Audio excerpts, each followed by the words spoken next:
Yo, assalamualaikum warahmatullahi wabarakatuh. Sesuai janji, saya sudah tidak live. Kita bahas mengenai keganjalan-keganjalan yang saya temui, men. Selama hampir 7 bulan saya di lapangan. Sebelumnya, terima kasih kawan-kawan. Ini saya tidak bisa tidur karena saya mengganjal. Dan jam 7 saya harus rapat relawan. Jadi ini sudah jam 3. Jadi saya tidak akan tidur. Saya akan lebih bersuara, menghabiskan waktu bersama kalian. Saya berhati-hati dalam berbicara karena saya takut dari hasil pembicaraan ini mungkin saya bisa digoreng dengan pasal-pasal karet. Ya mungkin dijeblosin supaya saya diam. Tapi saya nggak akan diam karena teman-teman saya sekarang udah sengsara. Teman saya udah sekarat. Banyak perusahaan teman saya bangkrut. Banyak teman-teman saya di PHK. Banyak teman saya yang dipermasalahin juga. Jadi kita akan bersuara. Oke, ini ya. Perkataan ini tidak mewakili sebuah disclaimer ya. Saya tidak mewakili manapun. Saya tidak mewakili dokter, saya tidak mewakili UMKM, saya hanya berbicara sebagai seorang warga negara Indonesia yang mempunyai hak untuk berbicara.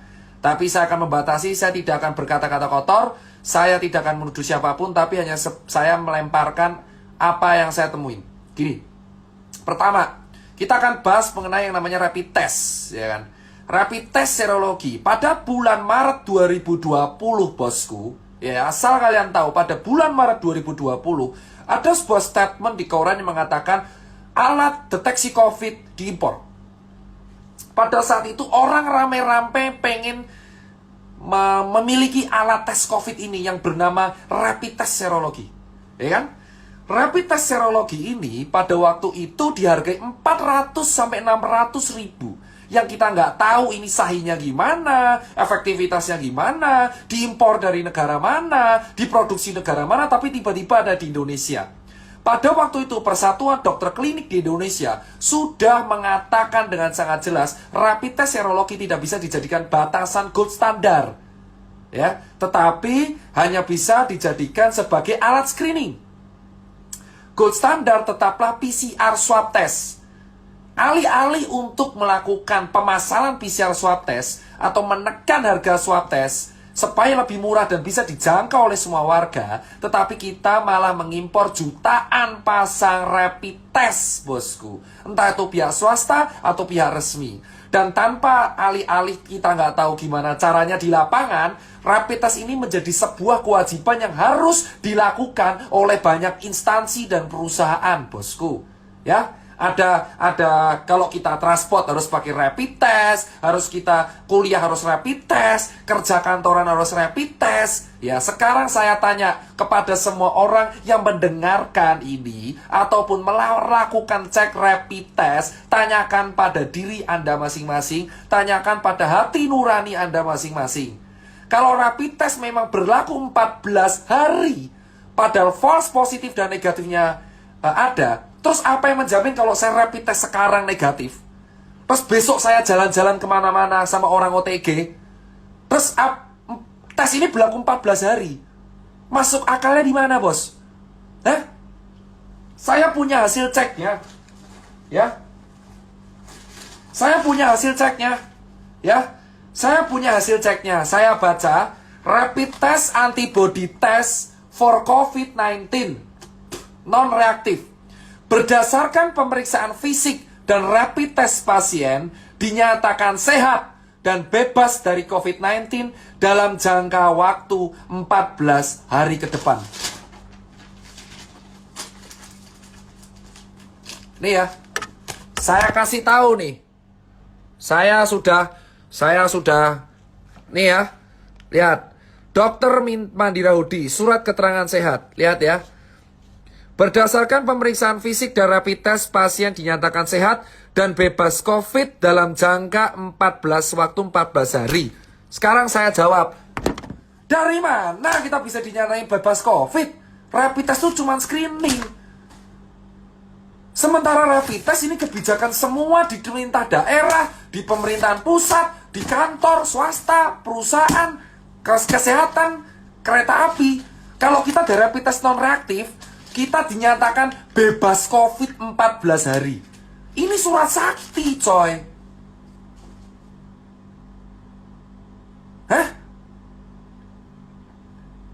Sekarang kalian pikir pakai logika ini hal pertama. Saya di lapangan 7 bulan. Saya tidak mewakili manapun. Tidak mewakili relawan. Tidak mewakili nakes. Tidak mewakili UMKM. Saya berbicara sebagai Tirta. Nih, 14 hari. Kalau kamu rapid test, membayarkan sejumlah uang untuk rapid test, itu screening. It means kalau screening, ya itu berlakunya harus diagnosa. Terus kalau kamu screening, ditulis rapid test antibody non-reaktif. Kamu akan mendapat surat keterangan sehat. Yang dimana surat keterangan sehat ini sesuai kebijakan akan berlaku 14 hari.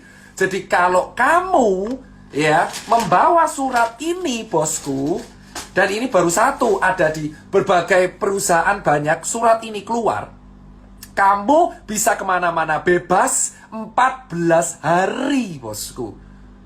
Sekarang bayangkan kalau kamu punya surat ini, terus kamu makan di restoran, kamu dugem, gak pakai masker, gak pakai apapun, kamu punya surat ini, kamu tinggal tunjukin, men, saya bebas COVID loh. Terus, hah? Lu pikir pakai ini ya? Sudah jelas gold standarnya tuh PCR swab, bos. PCR swab adalah gold standar untuk menentukan seseorang. Terus kenapa bisa di Indonesia rapid test dijadikan sebuah syarat administrasi untuk kita kemana-mana, bos? 7 bulan saya dites berkali-kali, dicoblos berkali-kali. Kalau saya negatif, saya mendapatkan surat keterangan sehat, bebas COVID. Screening jadi bebas COVID. Hah? Lu pikir, bos, ini baru satu hal, bos. Sekarang pertanyaannya, kedua, jika memang ini screening, gold standarnya PCR, kenapa dari awal bulan Februari ketika COVID merebak di Wuhan, kenapa negara kita tidak membeli swab test dalam jumlah yang besar? Kita sudah tahu Indonesia itu tidak memiliki fasilitas kesehatan yang lengkap. Sekarang semua orang berteriak, kapasitas ICU kita penuh. Memang karena dari dulu, 10 tahun yang lalu, emang fasilitas kesehatan kita terbatas dan belum merata. Yang Jakarta sama Papua itu beda jauh. Kenapa anggaran kita tidak dipakai untuk merapikan fasilitas kesehatan kita? Kenapa anggaran kita tidak dipakai untuk memperbanyak swab test sehingga swab test menjadi murah dan bisa dijangkau oleh semua warga? Kenapa kita order rapid test? Hah? Kenapa kita order rapid test? Kenapa kita membuat kebijakan rapid test administrasi? Semua yang nonton, ayolah kita bicara. Gak usah menutup-nutupi fakta yang kita temuin selama 7 bulan di lapangan. Rapid test itu screening. Kenapa menjadi syarat kalau kita dapat surat, kita sakti 14 hari gak bisa kemana-mana? Hah? Emosi, bos. Karena apa? 7 bulan kami saya di lapangan. Saya tiap rapid dapat surat ini. Saya kemana-mana, ke pasar, kontak dengan orang, ya, ke daerah red zone, ya. Lalu kita survei ke rumah sakit darurat, kita donasi kemana-mana. Benar? Dan ketika saya menunjukkan surat ini, saya tidak dicek lagi, bos. Hah? Saya 7 bulan. Kenapa saya baru bersuara sekarang? Kita mengamati, bos. Untuk memahami sebuah sistem, kamu harus memahami sistem tersebut, ikut di dalamnya, menjadi malware. Anggap saya malware. Saya ikut sistem lama banget dan saya mengetahui bahwa, men, ada yang gak beres di sini, men. Kenapa saya baru sekarang teriaknya? Karena saya pengen melihat dengan mata kepala saya sendiri. Kenapa? Ini benar realita nggak? Apakah 1 kota, 2 kota, 3 kota? Saya ke kota Joglo Semar, ke kota Bali, ke kota Makassar, Surabaya, semuanya sama, bos.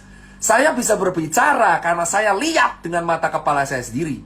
Jika 4 bulan yang lalu saya berbicara, mungkin orang tidak akan percaya, nganggap saya cari sensasi.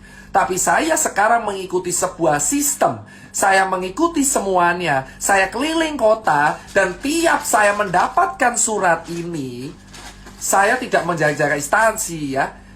Siap kita mendapatkan surat keterangan sehat. Ya. Loh, para dokter jangan menyuruh saya tidur. Anda bicara fakta. Surat rapid test mendapatkan surat keterangan sehat yang bisa dibuat kemana-mana selama 14 hari. Gak peduli kamu kemana aja. Hah? Anda para dokter harusnya juga berbicara. Ini udah paling aneh, bos. Dan semua disalahkan ke rumah sakit, seolah-olah rumah sakit yang bisnis. Kebijakan ini yang waris siapa? Hah? Kebijakan ini yang waris siapa? Jangan dilempar ke rumah sakit, seolah-olah rumah sakit yang butuh duit. Surat ini berlaku 14 hari, bos. Dan ini dikeluarin oleh banyak lab.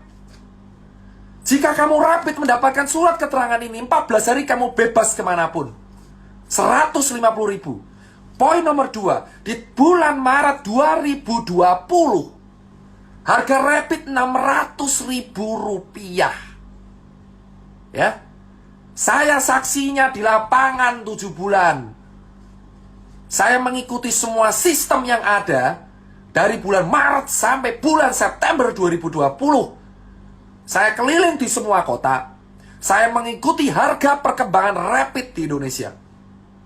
Dari harga 600.000 rupiah di e-commerce, sampai sekarang hanya berharga 150.000 rupiah.